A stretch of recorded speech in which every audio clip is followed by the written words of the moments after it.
കണ്ണൂർ രാജ്യാന്തര വിമാനത്താവളത്തിൽ നിന്നുള്ള ആദ്യ ഹജ്ജ് വിമാനം ശനിയാഴ്ച യാത്ര തിരിക്കും. ഹജ്ജ് ക്യാമ്പ് വെള്ളിയാഴ്ച വൈകുന്നേരം 4 മണിക്ക് ഉദ്ഘാടനം ചെയ്യുമെന്ന് കെ ശൈലജ MLA മട്ടന്നൂരിൽ വാർത്താ സമ്മേളനത്തിൽ അറിയിച്ചു. യാത്രയ്ക്കുള്ള എല്ലാ സജ്ജീകരണങ്ങളും ഒരുങ്ങി. 361 പേർക്ക് യാത്ര ചെയ്യാവുന്ന സൗദി അറേബ്യൻ എയർലൈൻസിന്റെ ജംബോ വിമാനങ്ങളാണ് ഹജ്ജ് യാത്രികരുമായി ജിദ്ദയിലേക്ക് പുറപ്പെടുക.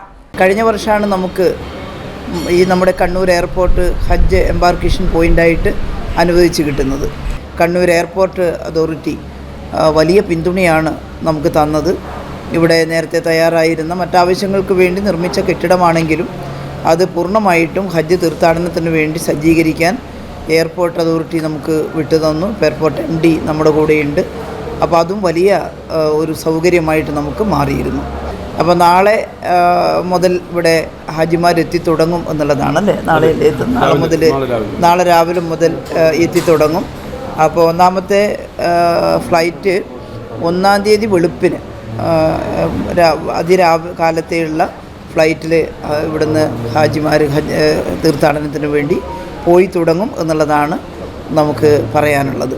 ശനിയാഴ്ച രാവിലെ 5:55 പുറപ്പെടുന്ന വിമാനം രാവിലെ 8:50 ജിദ്ദയിലെത്തും. കണ്ണൂർ വഴി 3113 പേരാണ് ഹജ്ജ് കർമ്മത്തിനായി പോകുന്നത്. ജൂൺ 10 വരെ 9 വിമാനങ്ങൾ സർവീസ് നടത്തും. ജൂൺ 3 സ്ത്രീകൾക്ക് മാത്രമായി ഹജ്ജ് വിമാനം യാത്ര തിരിക്കും. ജൂലൈ 10 മദീനയിൽ നിന്നാണ് കണ്ണൂരിലേക്കുള്ള മടക്കയാത്രാ വിമാനം സർവീസ് ആരംഭിക്കുക. ഹജ്ജ് ക്യാമ്പ് നാളെ രാവിലെ 10 മുതൽ പ്രവർത്തനം തുടങ്ങും. കണ്ണൂർ എയർപോർട്ട് MD ദിനേശ് കുമാർ, ഹജ്ജ് കമ്മിറ്റി ഭാരവാഹികൾ എന്നിവരും വാർത്താ സമ്മേളനത്തിൽ പങ്കെടുത്തു.